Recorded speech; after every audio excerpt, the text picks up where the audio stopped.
రత్న విచిత్ర భూషణకరీ హేమాంబరాడంబరీ ముక్తాహార విడంబమాన విలసత్వక్షౌచ కుంభాంతరీ కాశ్మీరాగరువాసితాంగరుచిరా కాశీపురాధీశ్వరీ భిక్షాం దేహి కృపావలంబనకరీ మాతాన్నపూర్ణేశ్వరీ చంద్రార్కానలభాసమానలహరీ త్రైలోక్య రక్షాకరీ సర్వైశ్వర్యకరీ తపఫలకరీ కాశీపురాధీశ్వరీ భిక్షాం దేహి కృపావలంబనకరీ మాతాన్నపూర్ణేశ్వరీ. నాకు తెలుసు 2 శ్లోకాలు వినేటప్పటికే మీరు గొప్ప భక్తి కలిగిన వారు కాబట్టి మీ మనస్సుల్లో కలుగుతున్న కోరిక నేను పసిగట్టలేని వాడిని కాదు. మళ్ళీ ఎప్పుడు కాశీ వెళ్ళి ఒక్కసారి గంగలో స్నానం చేసి అన్నపూర్ణ దేవాలయానికి ఎడతానా అనిపిస్తోంది మీకు. తప్పకుండా తల్లి అనుగ్రహిస్తుంది. యోగానందకరీ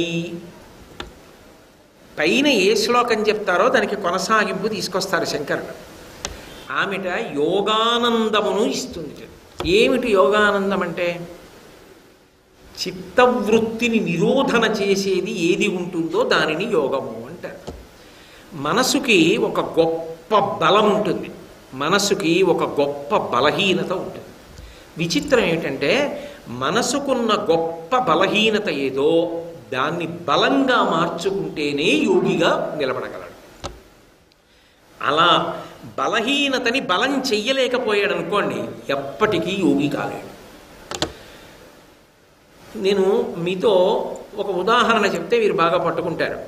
మనసుకి 2 గొప్ప బలహీనతలు. ముందు నేను బలహీనత వైపు నుంచి వస్తాను. ఏమిటా 2 బలహీనతలు అంటే?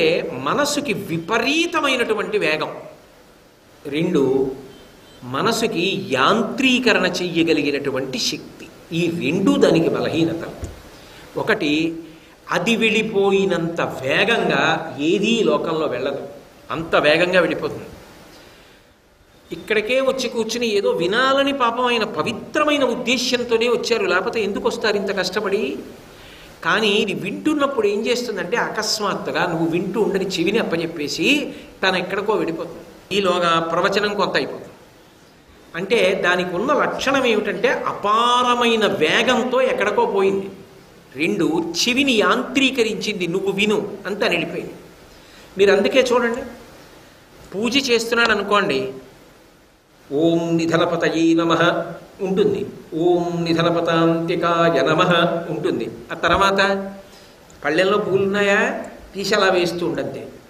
ఓం నిధనపతాంతికాయ నమః, ఓం ఊర్ధ్వాయ నమః, ఓం ఊర్ధ్వలింగాయ నమః. ఇక్కడ ఓం నిధనపతయే నమః, ఓం నిధనపతాంతికాయ నమః, ఓం ఊర్ధ్వాయ నమః తనెక్కడుంది? ఎక్కడో ఉంటుంది, చెయ్యి పువ్వులు వేస్తూ ఉంటుంది. ఇది దాని బలహీనత. దీన్ని బలంగా మార్చుకున్నవాడు యోగి. దీన్నే తిప్పుతాడు. దీన్ని తిప్పాడు అనుకోండి, తాను ఏం చేస్తున్నా మనసు మాత్రం భగవంతుణ్ణి పట్టుకుంటుంది. ఎలా పట్టుకుంటుంది అంటే, ఉదాహరణకి తల మీద కడవ పెట్టుకుని వెడుతూ ఉంటారు పల్లె పట్లలో నీళ్లు తెచ్చుకునేటటువంటి స్త్రీలు. వాళ్ళు చుట్ట కుదురు అని బట్ట గుండ్రంగా చుట్టుకుని తల మీద పెట్టుకుని కడవ పెట్టుకుంటారు. వాళ్ళు ముచ్చట్లు ఆడుకుంటూ ఏదో మాట్లాడుతూ వెళ్ళిపోతుంటారు. వెళ్ళిపోతున్నా వాళ్ళు కొద్దిగా ఎక్కడైనా కించిత్ తడబడ్డారనుకోండి, వాళ్ళ దృష్టి అంతా కుండ మీదే ఉంటుంది, పడిపోతుందేమో చటుక్కున కుండ పట్టుకుంటారు. ఏది మాట్లాడుతున్నా కుండ మీదే దృష్టి ఉన్నట్టుగా,